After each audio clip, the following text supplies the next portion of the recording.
राष्ट्रवादीच्या विलिनीकरणानंतर हा नेता होणार होता प्रदेश अध्यक्ष आमदार रोहित पवारांचा गौप्यस्फोट। राष्ट्रवादी काँग्रेस शरदचंद्र पवार पक्षाचे आमदार रोहित पवार यांनी आज पुन्हा एकदा पत्रकार परिषद घेऊन अजित पवारांच्या विमान अपघातावर अनेक प्रश्न उपस्थित केले आहेत। विमान अपघात का घातपात असल्याचा संशय व्यक्त करत रोहित पवार यांनी VSR कंपनी आणि कॅप्टन सुमित कपूर यांच्या भूमिकेवर प्रश्न उपस्थित केले। तसेच पत्रकार परिषदेत राष्ट्रवादी काँग्रेसच्या विलिनीकरणासंदर्भात मोठा गौप्यस्फोटही केला। अजितदादा नसल्याने दोन राष्ट्रवादीच्या विलिनीकरणावर बोलणं योग्य नाही, पण संयुक्तिक राष्ट्रवादी काँग्रेसच्या विलिनीकरणानंतर नवा प्रदेशाध्यक्ष ठरवण्यात येणार होता।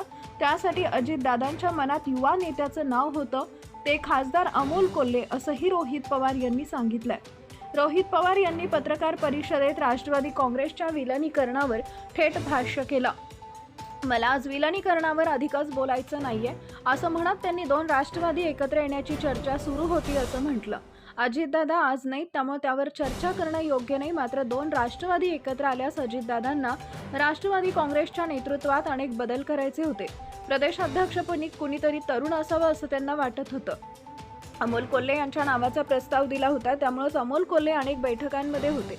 त्या दृष्टीने चर्चा होत होत्या, पण आज दादा राहिले नाहीत। ज्यांच्या सोबत आम्हाला कंपर्ट होता, त्यांची भावनिक इच्छा होती, राजकीय इच्छा दुय्यम होती। दोन्ही पक्ष कुटुंब एकत्र यावेत असं त्यांना वाटत होतं। असा गौप्यस्फोटच रोहित पवारांनी केला।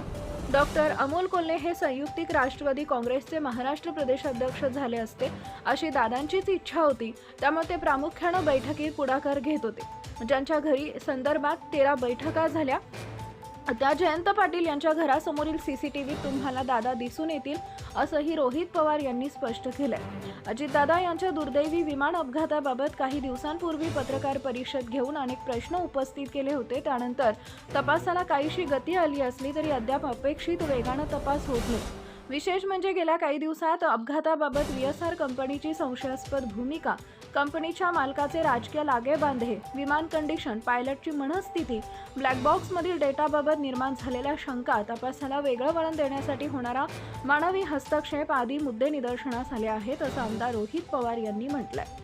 तसेच याबाबत दुसऱ्यांदा सविस्तर प्रेझेंटेशनसह पत्रकार परिषद घेऊन हा तपास निष्पक्ष होण्यासाठी देशाबाहेरील 2 एजन्सींची मदत घेण्याची व या देशाचे या तपासावर लक्ष ठेवण्यासाठी राज्याचे आणि देशाचे विरोधी पक्षनेते, कुटुंबातील आणि पक्षातील प्रतिनिधी आणि काही तज्ञांची समिती नेमण्याची मागणी रोहित पवार यांनी केली आहे।